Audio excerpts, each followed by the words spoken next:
Honestly, consuming less online has changed my life or is beginning to. I don't know if you know what I mean. It's like obviously the doom scrolling, but it's inboxes where you get so many emails from people that you signed up to because you just wanted that discount and now you're stuck with them forever. Or it's like having all those tabs open on your laptop. That can't just be me, where you've got all the stuff that you're like, I'll read this later, but you never get round to it. So you just have like 20, 30, 40 tabs open. Just stresses you out. So I'm trying to detox, declutter from all that kind of stuff to make me feel better and also reduce my impact. So today we're talking about that. Hope you've got a cuppa and you're ready to chime in.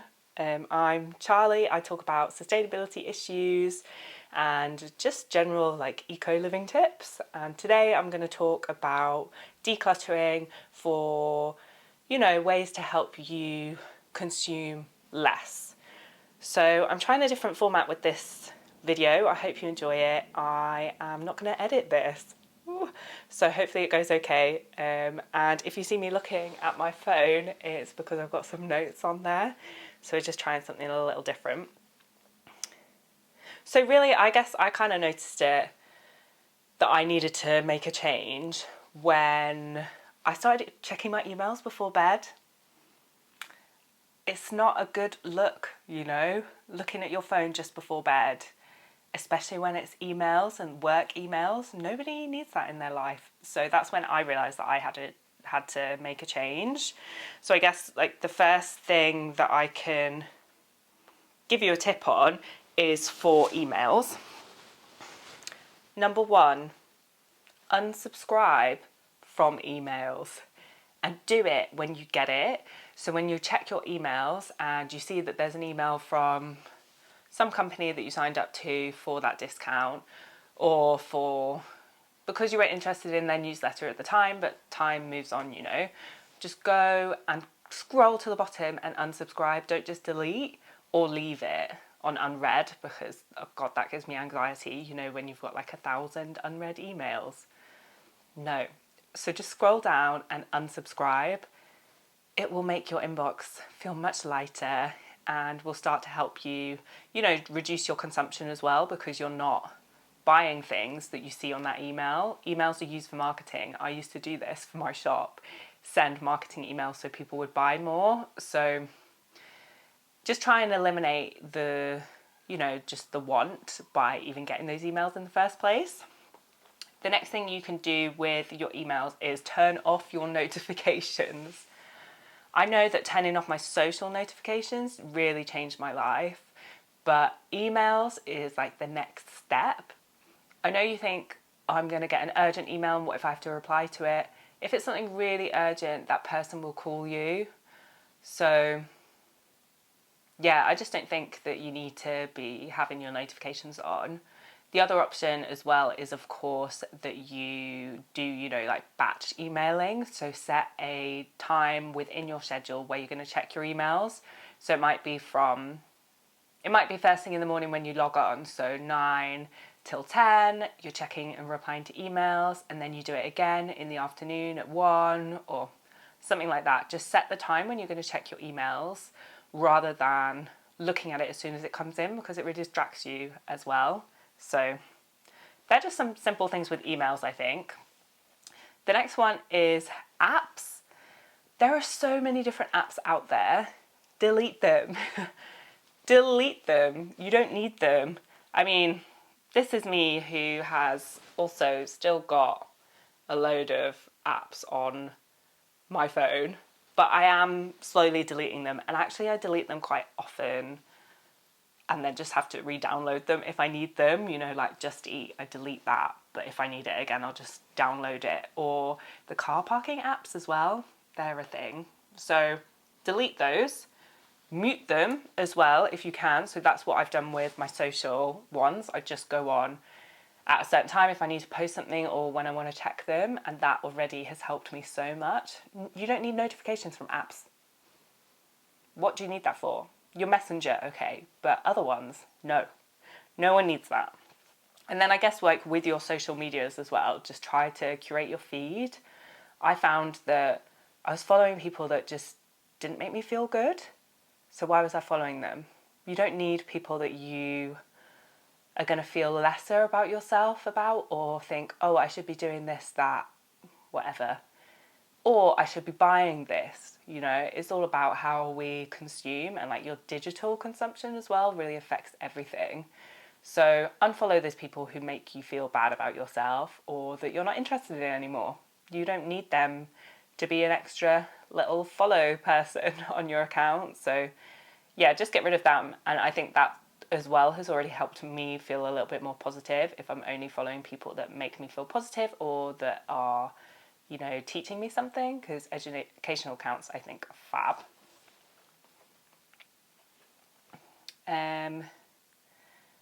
Oh, and that's the other one, is like your screen time limits. I know that there are some apps that kind of lock you right out of your phone, but then I'm not the biggest fan of those. I do like the ones that just come on your phone, so you can set the amount of time that you want to be on the app, and then it'll sort of lock you out. So you can still go through it. There are some apps you can get that like fully lock you out, but you can still say, no, I need it for whatever reason, but it kind of just reminds you that you have spent as much time as you want on the app, so then you can decide yourself in that moment whether you want to extend that time or not. I find that just quite helpful as a little reminder. It doesn't have to be something that fully blocks you, but just a reminder rather than you going and looking on your screen again as you do most of the day. I mean, I definitely used to do that, and I still kind of do it at times. Another good one for kind of reducing your impact on the cloud and the data centers and where things are stored, because the cloud is not just magically in the air, it's in data centers which are using tons of water to keep the computers cool, and all of your pictures from your family holiday 10 years ago are still on there and they're still keeping it cool.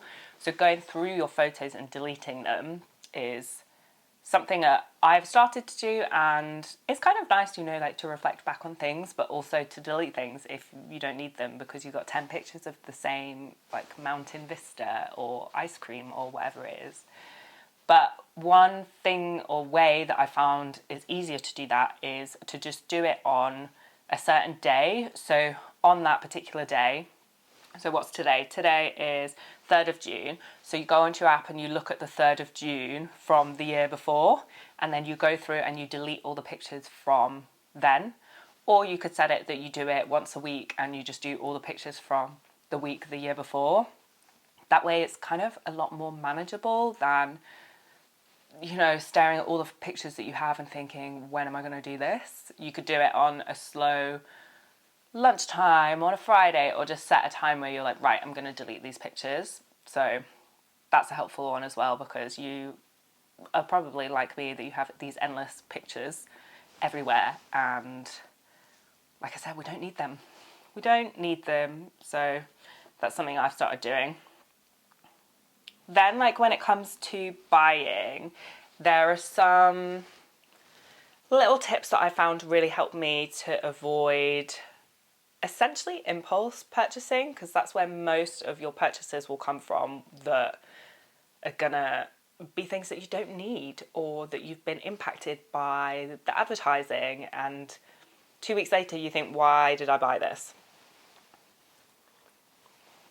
So obviously try to avoid impulse purchasing. I guess all of the bad websites like Amazon, Shein, Temu are just no-goes initially because of all their human rights violations and the lack of worker rights before you even talk about the environmental impact. But that's a whole nother video that I have talked about previously. But it's more the kind of like one-click purchasing. So you can literally go, buy now, it's already got all your information stored in there and you've bought it without you thinking for a little second or minute longer about whether you actually need that thing. You get that sort of impulse dopamine hit, but maybe if you'd waited 5 minutes, you actually will have decided that you don't want it. So avoid things like that. Always go through rather than the buy it now, because it just gives your brain a little bit more time to process what's happening. And also like the next day deliveries, because next day delivery is not necessary for when you need something to arrive. Really like limited situations where you need something next day, and then you probably should have just planned better.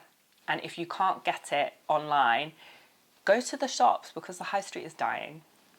So that's number one, but also because it's, just it's worse for the environment, because stuff has to travel quicker. It creates more emissions, and often things don't come together either. So it's better for one parcel to be sent rather than lots of individual ones with the different things that you've purchased in them. So yeah, just avoid next day delivery and one-click purchasing, and that should already help with reducing consumption, of purchasing things. The other two things that I do that I find really helpful are sort of a 30-day want list. So I'll write down on my phone things that I have seen that I want to buy, and I'll write the date next to it. And if I go back, it's normally when I found something else that I want to buy, but I try to do it for at least 30 days where I have something there. And if I come back 2 weeks later or a month later and I see it, I often don't want it anymore. And it's only when something has reached that 1 month where I still think, okay, yeah, I do really want this, or I need this, that's when I'll consider buying. I won't actually do it before then.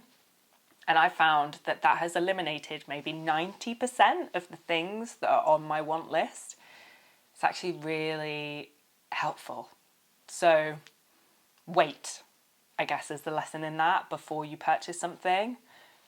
As soon as you're doing something spontaneously, it's probably something that you don't need and you could consume a lot less of. And the other tip when it comes to that is just being intentional and asking yourself, do I need this? So even if you don't wait for those 30 days, do you really need an extra mug? That's a thing that I do, because I love those novelty mugs that you see at supermarkets, or plates, or any crockery generally. And I always have to ask myself, do I need this? Because the answer is probably no. It's no 99.9% of the time. If you've already got something, you probably don't need it. I get that you might need a refresh every now and then, but do you? And if something breaks, yeah, okay, replace it. But before then, if your cupboards are full, you don't need more stuff. So those are kind of like two lessons that I find really helpful. And yeah, I guess because, like, why? Like, what is even the point in consuming less digitally and just generally with consumption? Is more than any other reason, it's because it's making you feel better. We do get a dopamine hit from buying, but often something will arrive and that's lost, whereas you're gonna feel a lot better if you do something else mindful. So no mindlessly scrolling, and instead do a mindful activity. Find whatever it is that brings you joy and gets you into like a flow.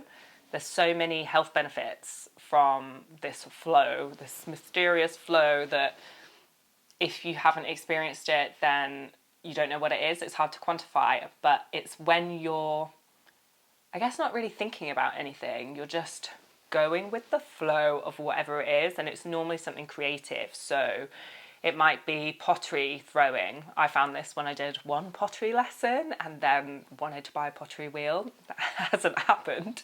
But you just really get into what it is that you're making. It might be that, or it might be sewing, or it might be running, or I actually find gardening really, really calming. So there's something like that, some kind of activity. Find that and do that instead of spending your time online. And actually that less consumption of stuff and creativity, rather than you consuming the creativity, you're making it. And I think that is like a big difference when it comes to your brain and how generally you're feeling about yourself. So that's a huge benefit. And then I guess it's other stuff like feeling more present, being clearer in how your mind is. If you turn off all your notifications, you're not as distracted, being able to focus. All of those things are like the benefits of being more mindful and consuming less online. So it shouldn't really be a super difficult thing. I think it's quite easy to understand and everybody wants to do it, but hopefully some of those tips have helped you. I'm not perfect by any stretch of the imagination, especially when I do social for work, so I have to spend a lot of time on the apps. But I try to really limit that outside of working hours because nobody needs that in their lives. Everybody needs some time to chill and actually rest when it's not consuming something. Like rest is best when you're not on your phone. So, especially short form media, because you're not really consuming like a story or anything. You just scroll new information versus watching a story like a film or reading a book. So just find your thing, and I hope that that will help. So yeah, that's me all done. I've barely drunk any of my decaf coffee because I've just been speaking non-stop. So I hope that you enjoyed that. Let me take a sip of my coffee. Yeah, if you did like that, hit subscribe. Let me know if you like this kind of format for a video as well. Easier for me to edit, and I hope it kind of feels like you're chatting to a friend. So we'll see. I talk about other sustainability issues, eco content, I do product reviews, that kind of stuff. So yeah, if that's your jam, hit subscribe, give me a thumbs up, and I hope to see you soon. See ya!